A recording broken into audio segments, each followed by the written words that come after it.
Scruff.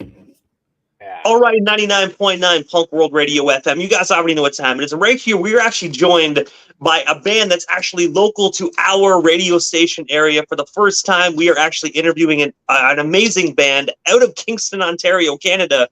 We got Pound Salt right here in the mix on 99.9 Punk World Radio FM on the airwaves. And, of course, Facebook and YouTube as well. Guys, how are you actually doing this evening? Dude, we're doing great. We're just hanging out in the salt mine. Hey, there's no better place to be than in the 613 in the salt mine. Hell yeah, dude. You know it.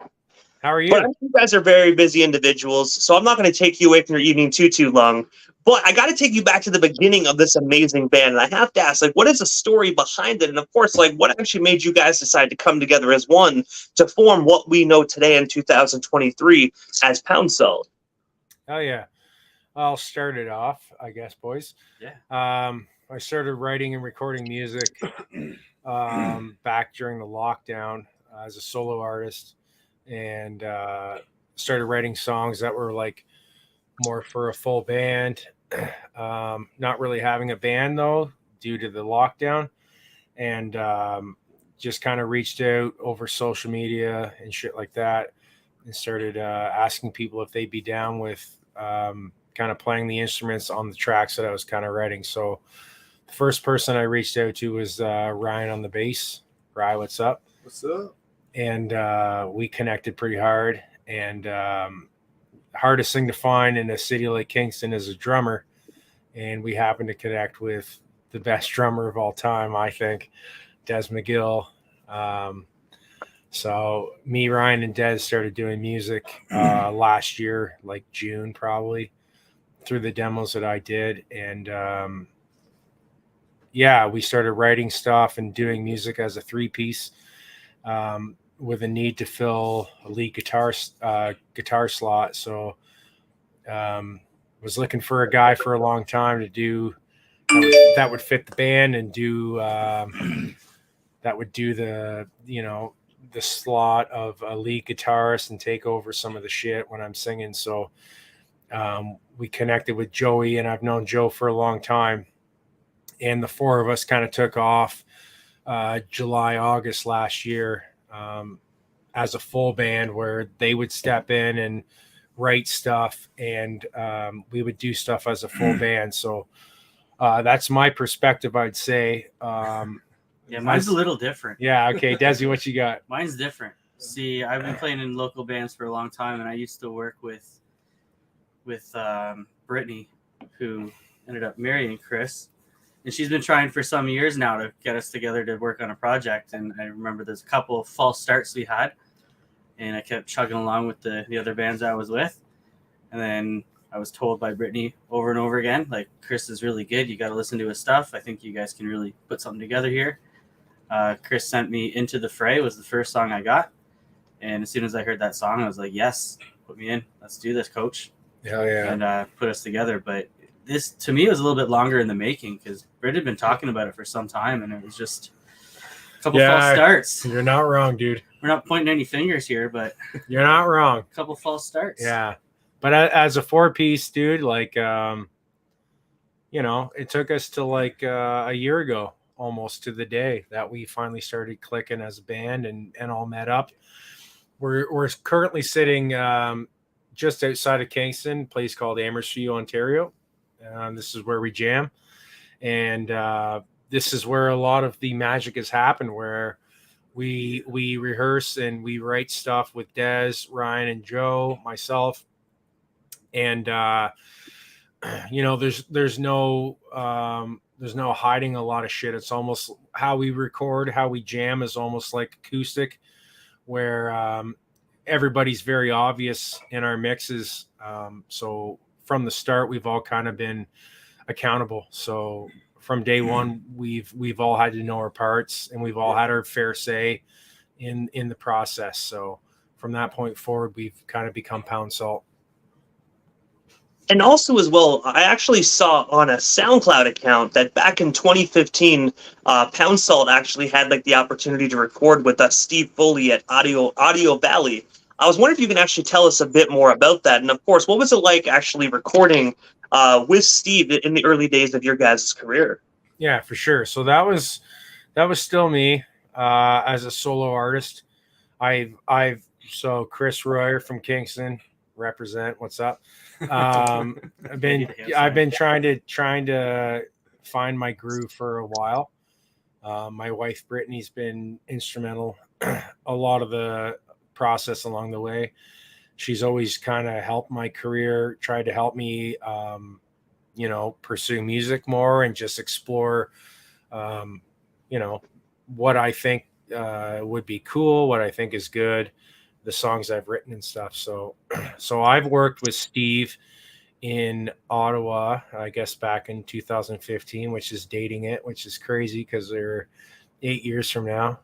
I've been in a couple bands since then, and we've recorded some stuff. It's always been cool. It's always very helpful as a musician to work in a studio, to especially stuff that you've written, you should know like the back of your hand, but you sort of learn pretty fast. It's a different animal when you're in a studio. So I think it's kind of helped me. And I know a few of the guys have recorded as well. It's helped us leading into Pound Salt. So like working with Steve in Ottawa, working with Long Shot Studios in Kingston, with some other stuff that I've done has definitely helped. And like you pick up things along the way, and like ways to like write songs, ways to like record, ways to be better as a musician. And we've gone up to Oakville the last little while and recorded with Steve Kirsten, and co-produced by Jay Emmons. And it helps you as a group when you're going in and you're on like paid time. But as a musician, it's helped me before I even met the guys to like write the music or like kind of orchestrate what I think is good as a full band, I would say. Yeah. And also as well, guys, on June 30th of 2023, you actually released your most recent single titled Into the Fray. I was wondering if you can actually just tell us a story behind this amazing song. And of course, where can we actually buy or stream ourselves a copy of this killer single today? Does he? All streaming sites are carrying it right now. So that's the first of a string of songs we have ready to come out. We're doing a little different. We're not doing the full-length album release right away. We're going to focus on song by song by song. I think our plan is we're going to put out 8 or 10 really quality songs, really good songs that we all really stand by. And then we'll put our first album out. Will be a greatest hits. Yeah, that's the plan. But yeah, we want to put a lot of effort into every song and no filler. Oh yeah. So like when Into the Fray started was again, that's a COVID track for me, but that song has transformed multiple times. It started probably 2019, 2020 when I was just doing my own thing. But you meet musicians like these guys, you meet Des, you meet Ryan, you meet Joe, and it slowly evolves. And we had a really comfortable product. We started working with Steve and Jay and did some pre-production, and the song had changed and become even more so Pound Salt, I would say. Absolutely. And so we went up and did a full weekend, 4 days with Steve and Jay up in Oakville to record what would become the single Into the Fray. But what I had done as a demo years prior had changed quite a bit from when I met the guys and had their input, and everybody got their stamp on it. Yeah, it really evolved. Yeah. It's going to be fun because at one point we can release all the different evolutions of that song, start to finish, and it took a journey. Yeah. And when you said a few moments ago about how you guys don't have any plans to actually do a full-length album, but you're going to be releasing single after single, when can the Pound Salt fans actually expect another release from you guys? Yeah, so our next release, we've already recorded it. I'd say maybe a month from now. It's touch and go, but we're very excited about our next one, AJPR. AJPR is a love song. It's about the birth of a small little baby during COVID. It's a summer jam. It's something that we've all had our stamp on, and we're very, very excited for that. I would say sometime in August, and from that point forward, it's just we've got 12 songs, like as a band, like we're comfortable with 12, but we're independent, so we're funding it ourselves. We're just kind of really taking our time when we go to a studio and making sure that what we put out is the best thing at the time. And also, I think the way the music industry and the streaming industry kind of is now, I don't see, even if we had 10 songs ready to go, I don't see us dropping it at once. I think the way to go is kind of like a song at a time and make it special. And that's kind of what we're focusing on, is making every release very special, because to us, every song we record is super special. So every song is its own party, and we want to make sure that it gets its due deserts. yeah. I would agree with Desi, and Ryan thinks the same. Yeah. Absolutely. Yeah. Quality over quantity. Yeah. Quality over quantity all day long. That's what we think. Like, I think Slipknot going forward, if you will. Slipknot, love them. Not very much in our genre, but we're big Slipknot fans. Same idea. Like they've made a statement saying, now that they're off the record label and they're not due to do shit, they would rather focus on a single at a time and just make it a piece, because that's the way music is. If you're on Spotify, we're not buying physical records, so we're going to take our time and make each release and each recording as beautiful as it should be. Yeah. We're going to evolve with the whole music scene. The whole album format isn't really, it's not really live anymore. It used to be you put out 2 or 3 good songs, you get 7 filler, and you put out an album. You get 2 or 3 of those that people listen to, and they have to buy the other 7 because it's on the album.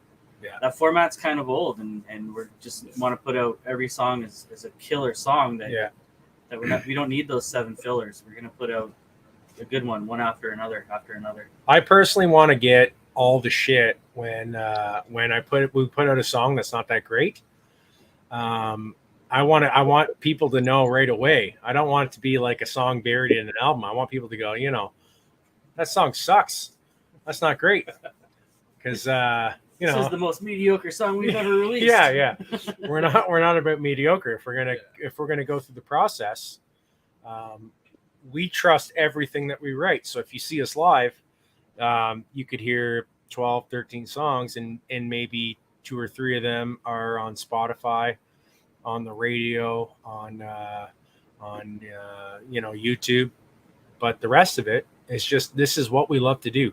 So regardless of this killer interview, regardless of submitting it somewhere or having it played and streamed by people and requested by people, this is what we love. So we trust the songs that we do. We trust each other more than anything. And regardless, this is our passion project. So we're gonna fucking go ahead and hammer it out in the salt mine here in Amherst, Ontario, and make it work.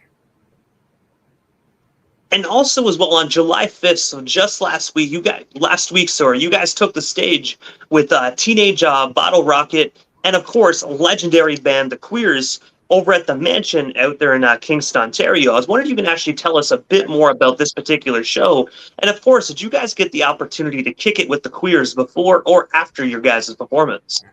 We're going to let Ryan take this one. Hell yeah, I did.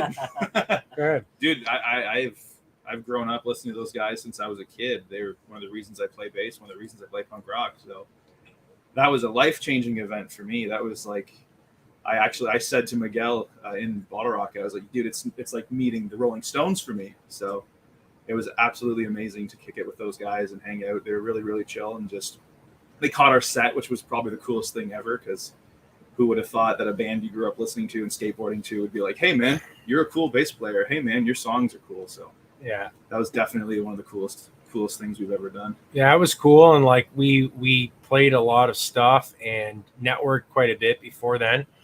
Shout out to Grit and Grind. Shout out to Jaden for taking a chance on us for opening that show before Left on Bowery, which was pretty cool. We had a good time. It was fun.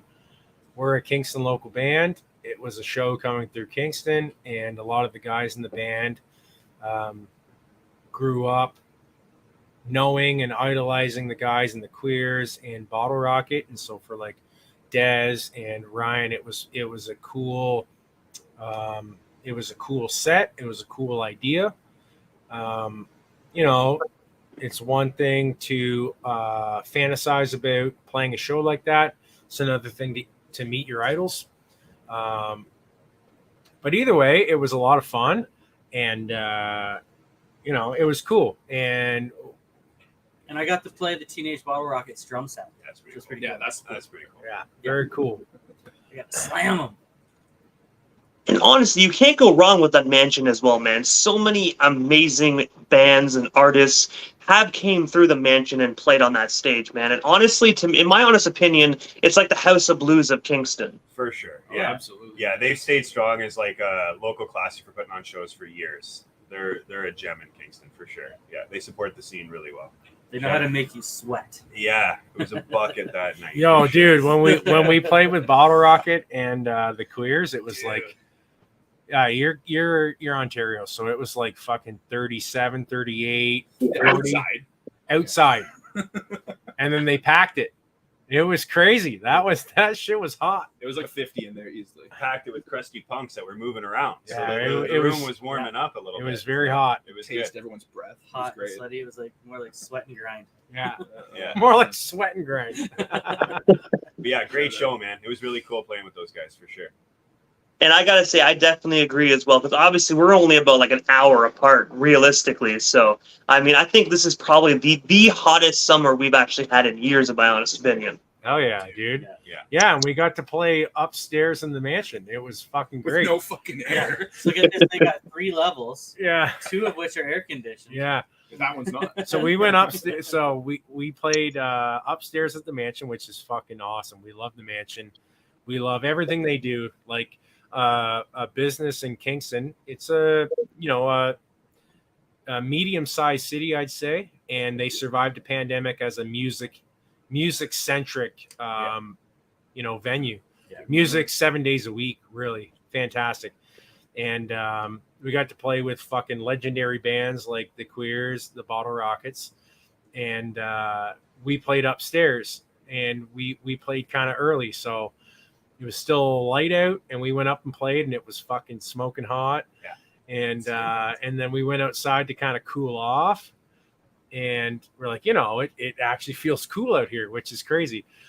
Yeah. Because it was like 38 outside in the shade. Like, it was hot. Breezy. Yeah.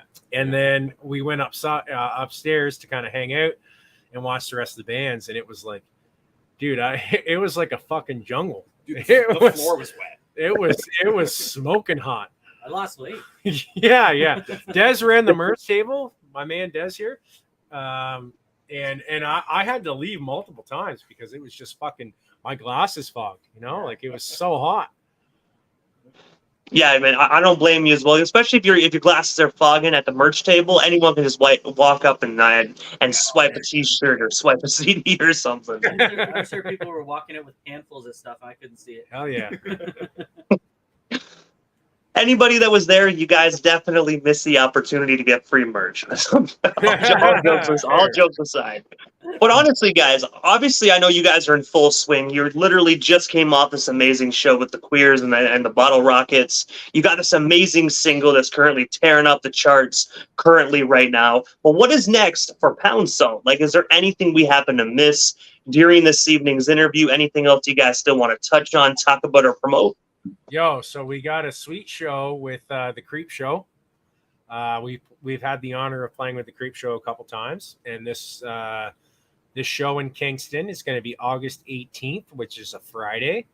We are co-headlining with the Creep Show, one of my favorite bands of all time. Even before I became a musician, I would say.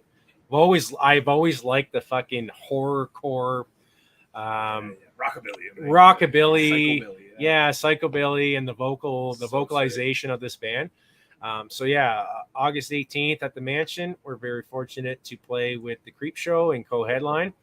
Yeah, we got a lot of exciting shit, dude. Like this is this is very cool to meet you right now and very awesome. But we're just starting out for us. Like we're a new band. We've got a new song, AJPR, coming out hopefully in the next few weeks. We had our shit started to stream on local radio in Kingston, Ottawa, Quebec City, maybe Prescott if you want to plug it and just say, yo, Prescott Radio Rock, pound salt into the fray. Oh, we already got you guys spinning. We already got you guys. Dude, unreal. And we love that shit. No, like we're enjoying the ride. We're enjoying the process. But we've done a lot of things in the last year where it's like kind of hammering out the intro stage of a band. Like I've done it with multiple bands. Des has done it. Ryan's done it. Like we've done a lot of the shit. We know the trenches, and we're not afraid to do it. We love doing that stuff. But I think in the next while, this band, like our band Pound Salt, is just prepared to see a new horizon. So interviews like this is very cool. Hanging on here with fucking punk rock radio is very cool. We'll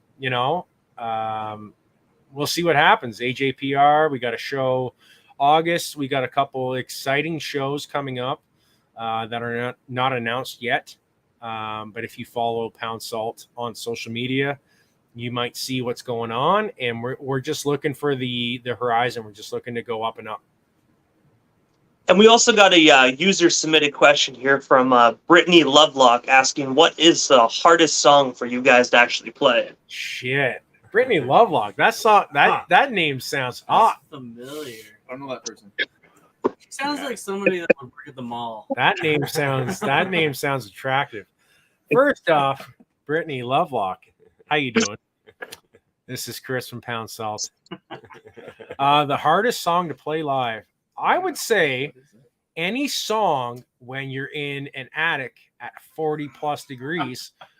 Like, yeah, we played with Bottle Rocket Queers, and my main man Joe was just saying it's like he learned that in some temperatures you can't even bend strings because you just slip right off. Absolutely. Joe does a lot of bending. He does a lot of fucking lead. He does a lot of cool shit. He bends a lot. So yeah, in extraordinary circumstances, most of our shit is hard to play. Boys, you got a song? I don't find any of them difficult. Yeah. I mean, no fucking shit. Des is toning down. It's a human fucking drum machine. Okay, so that's Desi. Right, what you got? I don't know, man. Demons is pretty. When you're sweaty, Demons is hard to do. Yeah, cool. Yeah. A song that's just tough to play in general. Yeah. Sometimes their drummer will get a little excited. He'll play shit in double time. That's always tricky to keep up with a little bit, That's which punk is always rock. fun. Punk rock. 1, 2, 3, 4. We 1, get 2, it 3, going. 4. Yeah. We get them excited a bit. Yeah, man. I don't know. Yeah, probably AJPR is a little tricky. Our next single. There's some fun guitar parts in there for the lead that I play that are a little complex, but they really pop out in that song, which is exciting. And yeah, I'd say that. Yeah, AJPR is it's a cool complex. Doesn't sound complex though, but Joe's got a lot of really intricate shit going on. Des is doing a lot of stuff. Ryan is always doing a lot of, like, our rhythm section is always constantly like doing a lot of small stuff that is things. Yeah, but it's very difficult, I would say. For me personally, so I do vocals and guitar. I would say hardest song for me would be I Didn't Know Love It's very tough for me because we're usually a high energy band, and we play really, really out there, almost to the point where I don't care what it sounds like because I can't hear shit. But we have a song, and it's called "Into the Fray." It's called "I Didn't Know Love," and it's almost acoustic sounding. Like everything is very obvious. So if I'm not singing well, if my voice is a little fucked, if my guitar is out of tune, it'll pop. Anything like really that. It's sure. So it's like the most like for us as a band, it's the most exposed song, but it's also one of our best songs, I think, because we're not relying on being heavy and distorted. It's a song that's a huge banger. So thank you, Brittany Lovelock. Great question. It's a very vulnerable song. Yeah, sure. Vulnerable. Yeah. Vulnerable. So thank you, Brittany Lovelock. You are the best. She's pretty cool. And it looks like we have another user submitted question. I'm just going to ask these both together. Yeah. Mike Royer wants to know, what is your favorite song to play? And of course, will Dez actually grow a beard? Man, I've been trying for so many years. Favorite song to play. That changes set to set. I'm a huge fan of Stadium. So we have a song called Stadium, and it's about our love of our home city, Kingston. It's about our love of the music connection to Kingston, Ontario, the Glorious Sons, the Tragically Hip. It's a banger, though. Like, it's a fucking fun song to play. It's a fun song to sing. Yeah. But this changes. We love all our kids. We love all our children. But for me right now, I would say Stadium is the biggest banger. But we just played with Bottle Rocket and Queers. It's a jammer. So, what do you think, Desi? I think Time to Shine is my favorite one. Oh, fuck. And the reason is we just get to rip around in it and just have a lot of fun and let loose. I think it just kind of lets the music breathe. And yeah. So we have like a few songs. We got two right now. AJPR is about my sweet, sweet niece, Ava James, Patricia Royer, and Time to Shine, both of which are from her perspective as a 2-year-old on the world. So for me, those songs hold a really special place in my heart. But as a group, both of them are fun to play and intricate in their own ways, I would say. And what I would say too is I think we're still evolving, and now that Into the Fray is getting out there and more people hear it, I'm getting kind of excited to play that in front of a crowd that actually knows the words. For sure. Sing along. Right, guy. What's your favorite? I think that's gonna change Probably the game. Frey. Either Frey or Dog Years, man. I'm always stuck between those two because they're just really, really fun, especially on bass. It's just so fun to play. So we have a song called Dog Years that's about animal abusers or lack thereof. Like, our whole perspective is we have a dog just out of camera. She's the best. Her name's Scruffle. She's always come here. Yeah, she wants it. She's always down with hanging, like all of us. Our perspective is, you can see her a little bit. Oh, she's scared. Our perspective, there she is if you're an animal abuser, you're a piece of shit. Sorry to say that, but not sorry to say that. Not sorry to say that. So we wrote a song called Dog Years, and the take home message is all dogs go to heaven, abusers go to hell, and we are firm believers of that. If anybody's listening and you've got a local humane shelter or society, then you should totally support it. Go hug a dog. Yeah, hug a dog. So listen to Pound Salt. That's Ryan's pick. Joey, what you got? It's a fun one. Demons is good. Demons is another single that we're hoping to eventually get out there into the world. A lot of our singles that we're really excited about have a huge spectrum of sound. They all sound very drastically different. And Demons is a little bit of a heavier, kind of more emotional song, so it's really fun to play live. Other than that, I gotta go back to what Des said, where with Frey, people singing along in the crowd and knowing the words is a whole new level. That's really cool to see. Seeing everybody kind of sing along with us it's the best feeling in the world, man. So that's quickly become a favorite to play for sure. But yeah, really kind of exploring the range of sound that we have as a band is always fun live. So Demons comes to mind for sure. Now let's get back to the second part of that question about my beard.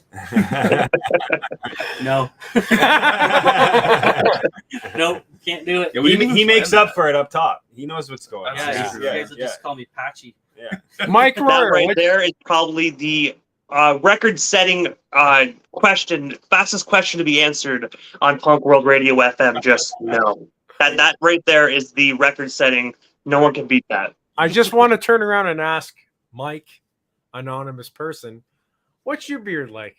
You know, you're gonna shit talk my man Des. Yeah, I've been trying for years.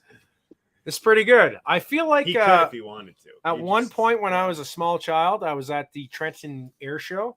I feel like I look like that. That's what I want to say to Mike Royer. How you doing? Yeah. I honestly, Des, don't feel bad, man. Every time I try to grow a beard, it's just patchy all over the place. It literally it looks like one of those very ugly flannel sweaters. It's just patches all over it. It's like, I can't go out in public like this. Where's the razor? Dude, some people pay good money for that shit. Yeah. Joey always has a sexy beard. I don't know, man. When I look at myself after I try to grow a beard, I feel like I want to kick my own ass. But either way, guys, before we actually part ways here this evening, obviously I know how to follow you on social media, but for the individuals that are just discovering you right now, how can they go about following you on social media and staying updated on everything Pound Salt? Yeah, man. We're Pound Salt, Instagram, Facebook. Look us up. We're But easy to it's find. Pound Salt Music. Yeah, so we're Pound Salt Pound Music. Salt Music on Instagram. We're Pound Salt Music on Facebook. We're Pound Salt Music on YouTube, where you can find a fucking great video done by Mock Trial Productions There you go. It's out so of Ottawa, where we shut down Skeleton Park Brewery in Kingston Shout out. on Father's Day with our sweet, loyal followers. Mike Royer, that's great. And yeah, that's pretty much our socials right now. And Spotify is Pound Salt. We're on K Rock, Kingston 1057. We're on a few radio stations. So if you like what you hear from this interview, which is fucking cool, Yeah. We're cool guys. reach out to your local rock station and request Pound Salt into the fray. And soon Pound Salt AJPR, because Yeah. we're doing what we do. We've got a few big shows coming up, but we're very, very excited. And we thank you so much for having us, dude. This has been awesome. I got a dad joke too before we go. Shit. Oh no. Hey, definitely go for it. Okay.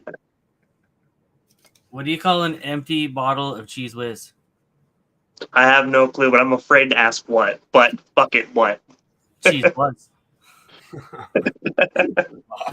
Wow. It's Cheese Was.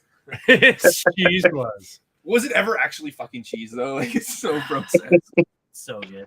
I heard Cheese Whiz is like one molecule away from plastic, but I don't know, man. I grew up on Cheese Whiz, and I think this double chin can actually answer for that, I man. can verify it. Dude, don't be hurting yourself. Fuck Yeah. that fucking shit. Love all. Hey, man, you can never go wrong with Cheese Whiz, man. You know it's pretty well plastic, but fuck it, right? We all somehow ate plastic at some point in our lives without really actually noticing it. Yeah. You Yeah, put dude. Life is short. Fuck it. Yeah. Pound Salt. Get fucked. Cheese Whiz on hot dogs all day. Yeah, facts. Hell yeah, man! With a little bit of ketchup, it's like a welfare cheese dog. But I gotta say, first and foremost, guys, thank you so much, man, for giving not only myself but the radio station airways a bit of your time. It was such an honor speaking with all of you guys. Hopefully, down the line, we can make this happen again sometime soon. But I can definitely say, now that I know there's a killer band like you guys just in my area, the next time I see an event, I gotta slide on through, man, because I need to see what all the craze is about when it comes to Pound Salt live in full effect. Definitely, brother. Hell yeah, dude. Yeah. Right or inward. Here you Bro, go. get us into Prescott. Let's Right fucking here. go. Hey, man, I can definitely try, but I'll be 100% honest with you. It's a very redneck, country-bred town. Dude, as long as we're I'm playing trying you, to I get the don't give a punk rock shit. out here, boys. I'm trying to, you know what I mean? Tell them we're country. We'll do me first. Could you imagine that, though? Honestly, I think that'd be actually killer. Tell them you're a country band. You come in with the little corn straw things. The next thing you know, you just rip the overalls off and be like, fuck that. Yeah, fuck that, dude. Absolutely. Dude, we'd be honored to come up and play for you. That'd be awesome. Yeah. Yeah, dude. We'll play for. Hey man, we can definitely try and set something up. I do know there's actually a bar called O'Heafy's just down the street, man, and they actually do have like rock bands and whatnot. Like they actually have something other than country. So I can definitely next time I go in there for a beer, I can definitely show the owner your music and maybe we can actually get you guys in. Hell yeah, Yeah, dude. That'd be great. Hell yeah. Bring us to Prescott. I've heard a lot about Prescott. I've heard a lot about it. Yeah. I will say it's a decent town, but it's just filled with old people. So The men are men and the sheep are scared.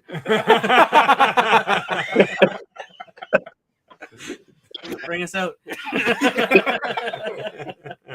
and like even this individual Northern just said, you know, punk rock and then golf in Prescott. We do got a great golf course. It is good. Hell yeah, All dude. of those go I hand look in like hand. I'm fucking ready for golf, yeah? Yeah, dude. But I'm gonna say first and foremost, guys, again, thank you so much for your time. I know we definitely shall talk again soon, man. But for now, definitely have yourselves a kick-ass night. Awesome, brother. Thanks, You dude. too, man. Thank you. Rock and roll, pound salt, get fucked. Woo.